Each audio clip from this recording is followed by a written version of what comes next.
Hola, ¿cómo están? Ojalá que estén muy bien. Hoy vamos a hablar de los beneficios del natto. ¿Qué es el natto? El natto es un fermento hecho a base de porotos de soja precocidos y fermentados con una bacteria específica que nace en las hierbas del arroz. Es un fermento que tiene una característica muy particular porque entre poroto y poroto se genera como una especie de pegajosidad, y los japoneses, que son los que más lo consumen, dicen que es que los atrapa el aroma que tiene y que es una delicia total. Bueno, los beneficios del natto son increíbles hoy por hoy porque se están haciendo muchos estudios. Con esto lo que quiero decir es que además de ser un fermento que tiene todos los beneficios de los fermentos que ya conocemos, que mejora nuestra flora bacteriana, mejora los nutrientes que tiene ese mismo alimento, antes de ser fermentado tiene menos, y una vez fermentado aumenta sus nutrientes, por ejemplo a nivel de vitaminas, y además también tiene prebióticos y mejora la inmunidad. El natto tiene algo particular que es la nattokinasa, que es una enzima proteolítica que en la medicina japonesa se viene utilizando para la prevención de enfermedades neurológicas, cardiovasculares y también para la vejez.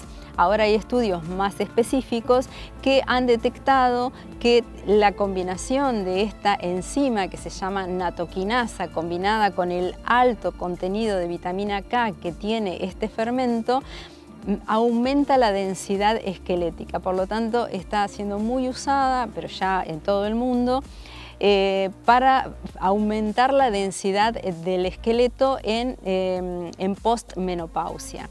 Y también se utiliza en prevención y en algunos casos ellos hablan de curación en enfermedades como la aterosclerosis, como Alzheimer, y hay una característica que tiene la nattokinasa que es la de disolver los coágulos de sangre, por lo tanto tiene un beneficio a nivel trombosis. Y bueno, y como último detalle les cuento cómo descubrieron el natto. Hubo un guerrero que se fue a las fronteras de Japón con unos caballos y con un ejército, y a la hora de volver se quedó sin comida para los animales. Los pueblerinos le ofrecieron porotos de soja, rápidamente los cocinaron y ellos los guardaron en las alforjas de los caballos que estaban hechos con fibras de arroz. Al regresar se dieron cuenta que ese calor todavía se mantenía, ¿no? Porque estaban un poco calientes, pero además el calor de los animales lo mantuvo, y cuando abrieron esas bolsas hechas con fibra de arroz encontraron este fermento y este aroma y esta cosa atractiva que finalmente un poco le dieron a los caballos y también lo probaron, y así se convirtió en lo que hoy es una institución en el Japón. Aunque el origen no es propiamente japonés, sino del sureste de Asia y también del África, porque donde las culturas consumen mucha cantidad de legumbres, de porotos, de soja u otras legumbres similares junto con el arroz, puede pasar que se desarrolle esta bacteria que genera un resultado tan benéfico. Vamos a escuchar hoy, nos acompañan Agus Meder y Fran Sánchez. Ellos adaptan y recrean ritmos afros.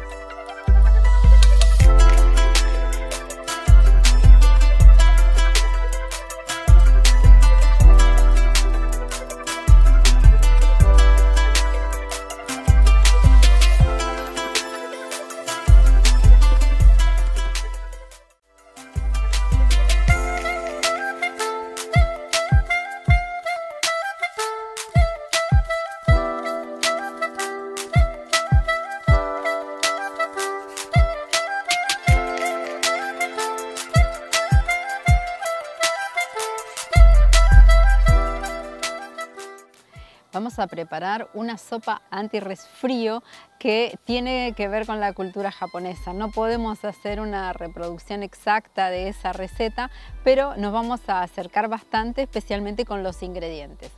Así que bueno, vamos a utilizar algunas hierbas básicas como una raíz, la cebolla y el repollo y el jengibre, que no pueden faltar en una sopa de miso, que es la sopa básica japonesa. La zanahoria vamos a usar hoy, pero lo ideal para que sea bien japonés es el nabo, ¿sí? No conseguimos nabo. Después vamos a usar un poco de aceite de sésamo, eso al final, hongos shiitake, que son unos hongos que se los llaman los de la longevidad, como un elixir para la longevidad, que tienen todos los beneficios de los hongos, ¿sí? Además de ser proteicos, potencian el sistema inmune y son adaptógenos, ¿sí? O sea que permiten que el estrés del cuerpo se vaya regulando. Después tenemos un tipo de alga que es el alga wakame, y acá tenemos el miso que vamos a usar al final. El miso es un fermento, por lo tanto no lo cocinamos, sino que para aprovechar todos los microorganismos los agregamos al final cuando la preparación ya está tibia. Y por último vamos a usar también otro hongo, que es el hongo reishi, también súper japonés, que es un hongo que también mejora el sistema inmune como todos los hongos. Acá, ¿qué tenemos acá? Acá tenemos el natto. ¿Por qué? Porque el natto, esta preparación de la que hoy estuvimos hablando, con todos sus beneficios, no es fácil de conseguir, ni tampoco es fácil de preparar. Personalmente no lo preparé nunca. Entonces yo lo tengo en este formato, digamos, que son unas cápsulas de una línea de herboristería, y lo que yo hago es abrir la cápsula, porque adentro lo único que tiene es natto deshidratado, es decir, es natto concentrado. Es de esta manera que les contaba hoy, que se utiliza en los países de África y también del este de Asia. Así que bueno, así es como logré armar una preparación con el natto y todos sus beneficios. Así que bueno, vamos a comenzar. Tenemos agua, unas 3-4 tazas de agua, y vamos a empezar con esta sopa antigripal o antirresfrío.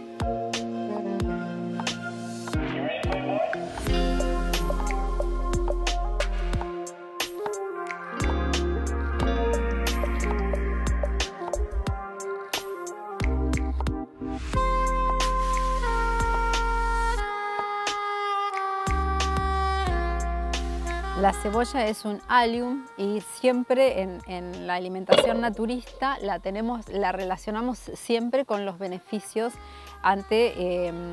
como bactericida, ¿sí? Ante las bacterias y ante la contaminación de virus, bacterias y demás.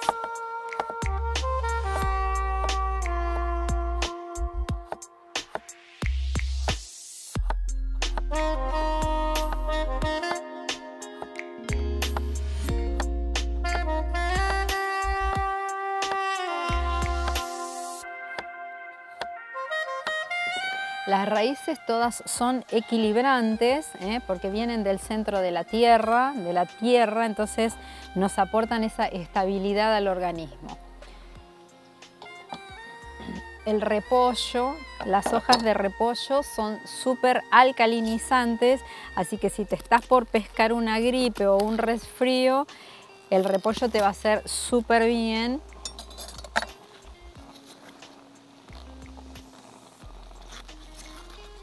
Son medias chiquitas las hojas, así que vamos a usar 2.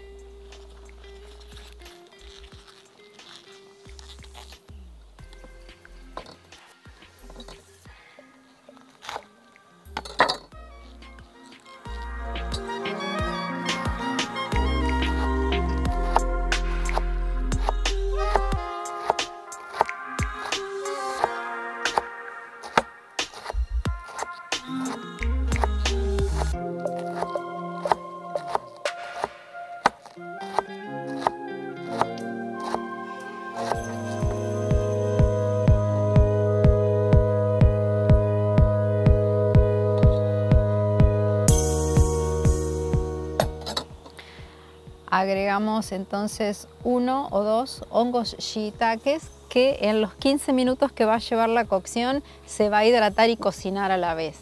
Y acá tenemos entonces el alga wakame, que también se va a hidratar en el proceso de la cocción.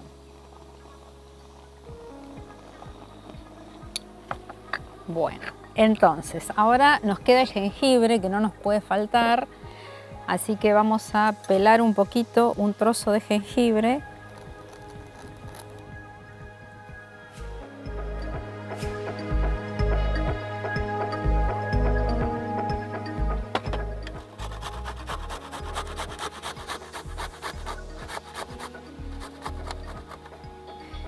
Y para no agregar esfuerzo digestivo a la persona que se está enfermando o que se enfermó, no vamos a poner la fibra del jengibre, que es una fibra dura, sino que vamos a escurrir y vamos a poner solo el jugo. Vamos a separar. El jengibre es descongestivo, por eso saca los síntomas de los resfríos. Bueno, un poquito de sal.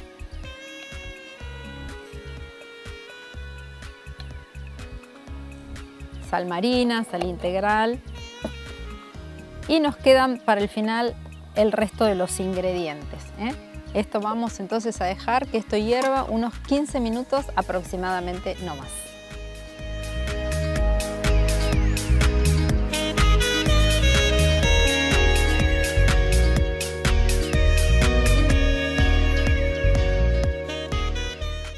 Vamos a ver cómo está esto.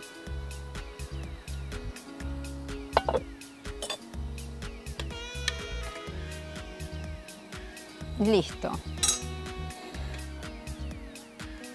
Ya tenemos la sopa lista, así que vamos a servirla con todos los agregados finales.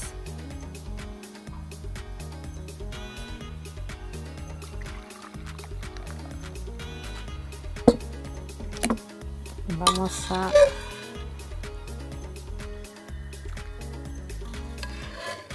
ver el hongo donde se fue. Acá está, nuestro shiitake. Entonces, acá tenemos nuestra sopa antigripal. Le vamos a agregar un poco de perejil crudo.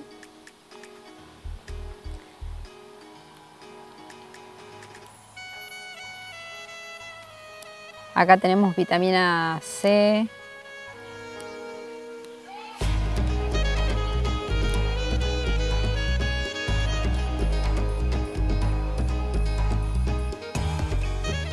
Vamos a usar el miso, que ya lo tenemos diluido.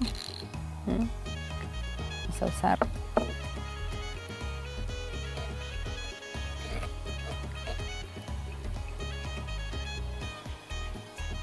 bueno, les recuerdo, el miso es un fermento a base de arroz y legumbres.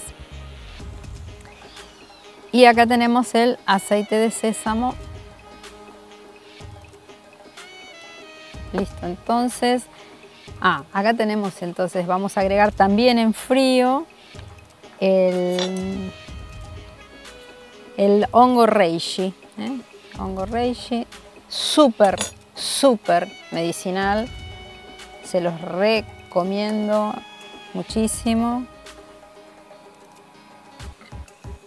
Que se integre un poco ahí.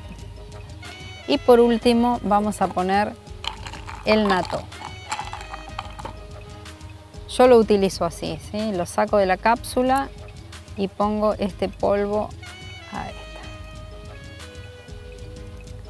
Porque es un deshidratado concentrado. Bueno, listo. Ya podemos entonces tomar esta sopa medicinal antigripal.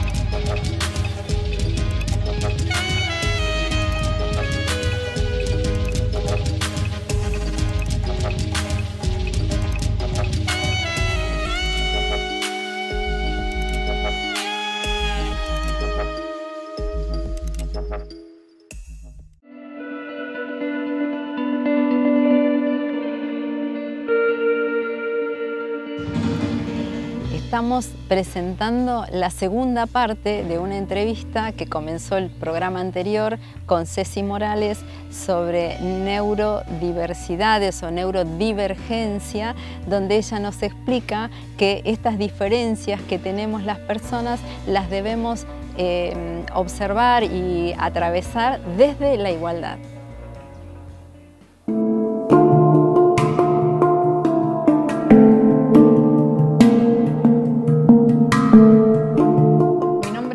Ceci Morales,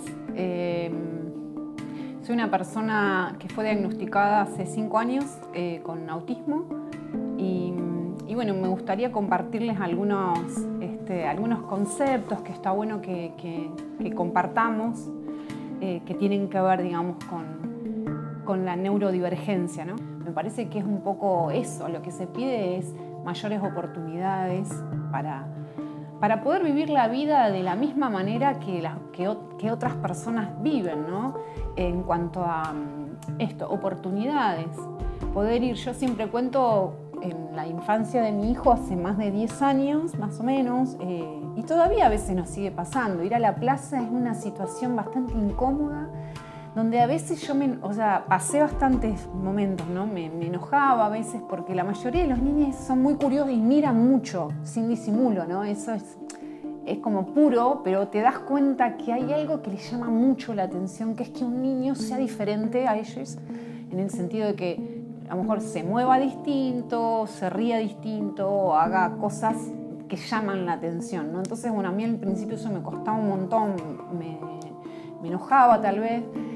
Y después lo fui comprendiendo que justamente tiene que ver con esto, llama la atención como antes llamaba la atención, no sé, una pareja gay.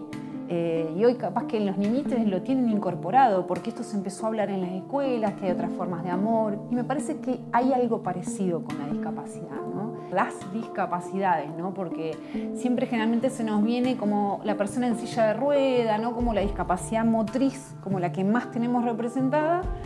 Pero existen otras discapacidades, incluso que no se notan, porque en lo personal me pasa mucho que bueno, es eso, o sea, yo tengo, digamos, un nivel de funcionamiento, una necesidad de apoyo tal vez leve en este momento, en otros fue mayor, pero no significa que no tenga mis dificultades también, ¿no? Entonces eso es tenerlo en cuenta, que hay un espectro, y que las personas podemos ser diferentes. No sé, se me ocurre esto, hablar más en casa, con las niñas, en las escuelas, en los medios, en las publicidades, desde un lugar igualitario, ¿no? No, pobrecito, bueno, dale el puesto de trabajo, porque vamos a hacerle el aguante, ¿no? Sino, no, porque por ahí nos estamos perdiendo un excelente trabajador, trabajadora, que tiene sus particularidades, su necesidad de apoyo, pero que tiene un gran potencial.